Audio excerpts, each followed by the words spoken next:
Assalamu alaikum, dear student. My name is Rabia Salman. Here I am your computer teacher. Now, student, I welcome all of you on the digital academic platform of Moonlight International Publisher. मैं आप सबको यहाँ पर welcome करती हूँ। मुझे उम्मीद है कि आप सब ठीक होंगे, अपनी वीडियोस को देख रहे होंगे और उसके बारे में डेफिनेटली जो हमने रिवीजन एक्सरसाइजेस स्टार्ट की हुई हैं उसको गो थ्रू कर रहे होंगे। तो हमारी एक्सरसाइजेस के हवाले से हम बात करते हैं। तो आज हमारा है चैप्टर नंबर 4 प्रोग्रामिंग के हवाले से है। ठीक है, इसके बारे में हम पहले भी पढ़ चुके हुए हैं। आज हम इसकी एक्सरसाइज सॉल्व करेंगे और आज भी मैं आपको डेफिनेटली क्वेश्चंस को अंडरस्टैंड करवाऊंगी। और इसके हवाले से अगर आपको कुछ नहीं भी समझ आता तो आप अपनी प्रीवियसली रिकॉर्डिंग भी देख सकते हैं। 6th क्लास अब आपने ब्रीफली डिस्क्राइब करना है कि अब आपके ब्रीफली क्वेश्चन है। क्वेश्चन नंबर 3 आपने ब्रीफली बताना होता है what is the difference between the algorithm and आपके पास आ जाएगा प्रोग्राम, या differentiate between algorithm and program. इस तरह के क्वेश्चन आ जाते हैं। ठीक है जी। तो एल्गोरिदम जो होता है वो आपका स्टेप बाय स्टेप प्रोसीजर होता है। ये human just like human language की तरह होता है, लेकिन हमने इसको स्टेप्स की फॉर्म में लिखना होता है। तो नंबर 1 पे N algorithm is step by step procedure for solving problem. किसी भी प्रॉब्लम को सॉल्व करने के लिए जब हम step by step problem solve करते हैं तो हम ये इस्तेमाल करते हैं। अगर आप इसके ऑपोजिट देखेंगे प्रोग्राम को, program is a implementation of algorithm to run a specific operating system. किसी खास ऑपरेटिंग सिस्टम पे जो काम हम इस्तेमाल करते हैं, खास ऑपरेटिंग सिस्टम हो गया, चाहे विंडोज़ NT हो गई, XP हो गई, विंडोज़ 10 हो गई, लिनक्स हो गई, यूनिक्स हो गई, उस पर जो हम इम्प्लीमेंटेशन करते हैं, जो काम करते हैं, डेट इज़ कॉल्ड प्रोग्राम। अगर हम अब एल्गोरिदम की बात करें, it is more abstract and does not deal with the machine specific details. ठीक है, एल्गोरिदम जो है ना वो मशीन स्पेसिफिक डिटेल्स में नहीं जाता कि क्या कौन से लैंग्वेज पे आप काम करें, क्या करें। आपने एल्गोरिदम जस्ट एक बना के दे देना होता है। जैसे हम मैथ्स पे वर्कआउट करते हैं ना कि क्वेश्चन को सॉल्व कर देते हैं, एल्गोरिदम भी स्टेप बाय स्टेप प्रोसीजर है।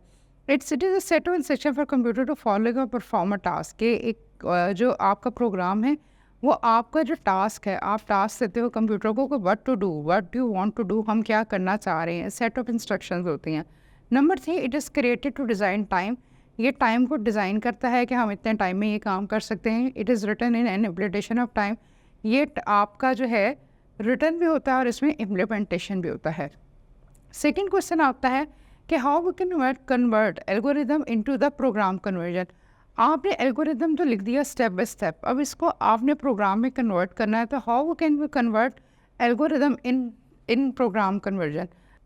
जो आपके पास आएगा translating of algorithm language is coding is an algorithm. जो हम कोड इस्तेमाल करते हैं, जहाँ पर भी हम काम करते हैं, जिस भी लैंग्वेज पे काम करते हैं, वो आपकी कोडिंग कहलाती है। ठीक है, एज ए रिजल्ट वो only need to code the program in Scratch in the following. ठीक है, आपके पास जैसे ये एग्जांपल है, एल्गोरिदम की बनता green flag is select code in scratch, green flag आपको नज़र आ रहा है। फिर गो टू द बॉटम, आप बॉटम में चले गए, सेट काउंटर 1, आपने इसको खुद से सेट करना है कि सेट काउंटर 1 है, 2 है, whatever. Guide to the centre, centre में आप लोग चले जाएंगे। ठीक है जी, आपके पास ये चीज़ आ जाएगी। वेट 2 सेकेंड, आपने 2 सेकेंड के लिए वेट करना है। से हेलो फॉर 2 सेकेंड, हेलो के लिए आपने वेट करना है। से I am learning about scratch for 2, scratch बोलेंगे और स्टॉप स्क्रिप्ट हो जाएगा और आपका काम रुक जाएगा। और कोड इन स्क्रैच में when flag is click, green colour का फ्लैग होता है वो सेट काउंटर, आपके पास ड्रॉप डाउन मेन्यू शो हो जाएगा 1, जहाँ पे करना है रिपीट 12 टाइम। से काउंटर फॉर 2 सेकेंड, 2 सेकेंड के लिए रोकना है। स्टेज काउंटर बाय 1, एक उसका स्टेप इंक्रीज करना है क्योंकि एरो साइन में ये फॉरवर्ड की तरफ जा रहा है। और स्टॉप स्क्रिप्ट, और हम स्क्रिप्ट को स्टॉप कर देंगे। जो हमारे पास थर्ड क्वेश्चन है, write the steps to edit a variable in a Scratch. हम वेरिएबल को स्क्रैच के अंदर, नॉट स्प्राइट, स्क्रैच के अंदर हम वेरिएबल को किस तरह ऐड कर सकते हैं स्क्रैच के अंदर। Variable, a variable is a value date can change. Variable की वैल्यू वो होती है जिसको हम चेंज कर सकते हैं, जिसको हम इजीली चेंज कर सकते हैं, मॉडिफाई कर सकते हैं, डिपेंडिंग अपॉन द इंफॉर्मेशन और कंडीशन। हमारी कंडीशन क्या है और हमारी इन्फॉर्मेशन क्या है, उसके बारे से अगर हम बात करें तो ये हो सकता है। अगर आपने adding a variable in scratch करना है, अगर आपने वेरिएबल को स्क्रैच में ऐड करना है तो आप कैसे ऐड करेंगे। यहाँ पर ऑप्शन आ जाती है। ठीक है, आपके पास ये सारी एग्जाम्पल सामने आ रही है। Click on the variable, make a variable, और ये सारा ये आपके पास ऑप्शन है वेरिएबल की। ठीक है, वेरिएबल पे क्लिक करेंगे। वैसे तो ये डिफरेंट पैलेट्स नज़र आ रहे हैं, मोशन के, लॉग्स के, ब्लॉक के, साउंड्स के, ये सारे आपके पास नज़र आ रहे हैं। इसमें माई ब्लॉक्स में जो लास्ट वाला अगर आप देखेंगे तो हमें वेरिएबल्स का आएगा। क्लिक हेयर फॉर वेरिएबल्स, जब आप क्लिक हेयर फॉर वेरिएबल्स करेंगे आपके पास एक विंडो ओपन हो जाएगी। मेक अ वेरिएबल, जब आप वेरिएबल पे क्लिक करेंगे तो click here to make a new variable, आप आराम से यहाँ पर न्यू वेरिएबल बना सकते हैं। तो ये आपका वेरिएबल स्क्रैच में बनाने का तरीका था। Explain the control block in the scratch. Control block in the scratch, control block का स्क्रैच में क्या काम है, क्या पर्पस है कंट्रोल ब्लॉक का, वो हमने देखना है कि कंट्रोल ब्लॉक क्या काम अदा करता है। कंट्रोल ब्लॉक की अगर हम बात करते हैं तो कंट्रोल ब्लॉक जो होता है कंट्रोलिंग के लिए इस्तेमाल होता है, ठीक है। इसमें डिफरेंट थिंग्स होती हैं जिस पे हम ऑपरेट करते हैं, ठीक है। तो control block in simple words, control block are use in Scratch programming to control script under the certain condition. कुछ कंडीशंस होती हैं, कुछ ऐसी वैल्यूज़ होती हैं जिस पे जो कंट्रोल ब्लॉक है वो काम करता है, ठीक है। सम ऑफ द और widely use blocks are as follow, ठीक है। आप इसको रिपीट कर सकते हैं, आपके पास एग्जांपल आ रही है 10 टाइम्स 10 टाइम रिपीट करना है, 10 टाइम कर लें, फॉर एवर करना है, फॉर एवर कर सकते हैं, ठीक है। उसके अलावा हमारे पास 2 ऑप्शंस आती हैं।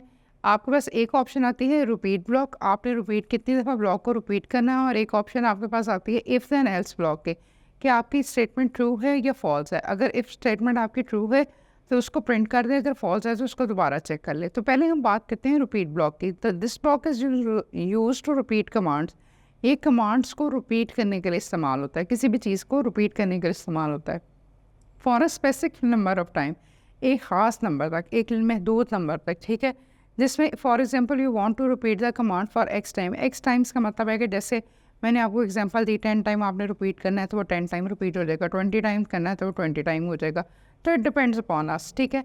इफ़ देन ब्लॉक का है these blocks are the type of the condition. ये कंडीशन की वो टाइप होती है that is use to carry out a particular action, जो एक ख़ास एक्शन पे परफॉर्म करता है, एक ख़ास लिमिटेड एक्शन परफॉर्म करेंगे, ठीक है।